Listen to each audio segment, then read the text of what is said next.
थंडी सुरू झाली की घरोघरी डिंकाचे लाडू केले जातातच। डिंकाचे लाडू करण्याची प्रत्येकाची पद्धत थोडीफार वेगवेगळी असते।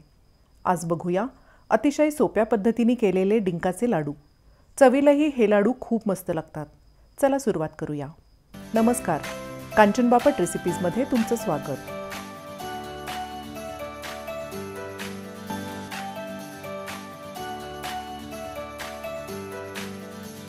डिंकाचे लाडू करण्यासाठी हे सगळं भारी सामान लागतं। आपण साधारण 3 टेबलस्पून बदाम खलबत्त्यात जाडसर कुटून घेऊया। बदामाचे अडकित्ता वापरून काप करू शकता किंवा मिक्सरवरही अशी जाडसर पूड करून घेऊ शकता।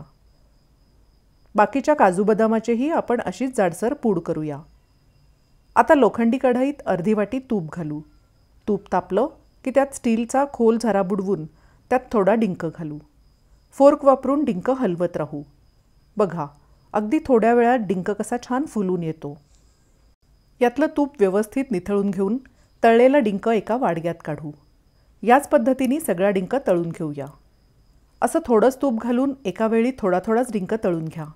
मी घातलंय त्यापेक्षाही थोडं कमी तूप वापरून तुम्ही डिंक तळू शकता। डिंक मायक्रोवेव्हमध्येही छान फुलतो। मी कधी त्याचीही रेसिपी दाखवीन। हे पहा, या छोट्या वाटीभर डिंकाचा तळल्यावर केवढा डिंक झालाय। आता आपण पॅनमध्ये 3 टेबलस्पून खसखस मंद ते मध्यम गॅसवर भाजून घेऊ।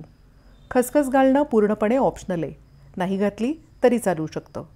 पण खसखस वापरल्यामुळे पौष्टिकतेबरोबरच लाडूला खमंग चवही येते। खसखस छान भाजली गेली आहे। आपण ती दुसऱ्या भांड्यात काढून घेऊ। आता यात 1 वाटी किसलेलं सुकं खोबरं घालून परतूया। खोबरं नेहमीप्रमाणे आधी मध्यम गॅसवर भाजू, नंतर थोडं गरम झाल्यावर गॅस बारीक करून भाजू। लाडूत आपण जे काही साहित्य घालतोय त्या सगळ्याचं प्रमाण थोडंफार कमी जास्त घेऊ शकता।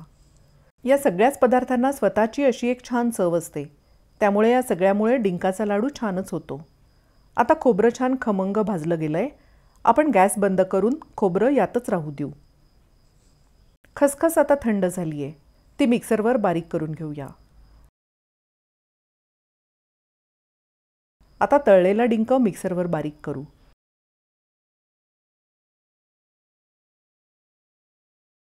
हे पहा, डिंक असा जाडसर कुटला गेलाय। आता त्यातच थोडं भाजलेलं खोबरं घालून बारीक करू। जे थोडं खोबरं यात ठेवलं होतं त्याचा हाताने चुरा करून घेऊ। यामुळे लाडूला छान टेक्स्चर येतं। आता यात डिंक आणि खोबऱ्याची पावडर घालू। अर्धी वाटी खारीक पावडर घालू। 1 वाटी किसलेला गूळ आणि खसखस पावडर घालू। प्रत्येकी 3-3 टेबलस्पून कुटलेले काजू आणि बदाम घालू। 3 टेबलस्पून मेथी पावडर घालू। मेथी पावडरमुळे डिंकाचे लाडू अजून पौष्टिक होतात, पण नाही घातली तरी चालू शकेल। आता सगळं व्यवस्थित एकत्र करून घेऊ। गुळाचे काही छोटे खडे राहिले असतील तर ते मोडून घेऊ। गुळात तूप घालून बारीक गॅसवर गूळ थोडा वितळवून त्यात सगळं साहित्य एकत्र करूनही लाडू करता येतात, किंवा गुळाचा किंवा साखरेचा पाक करूनही लाडू करता येतात। आवडीप्रमाणे तसेही लाडू करू शकता। आता या मिश्रणात 1 वाटी कडकडीत गरम तूप घालून मिक्स करू।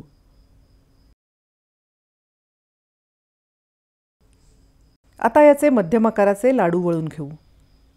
या पद्धतीने केलेले हे बिनपाकाचे लाडू करायला खूपच सोपे पडतात।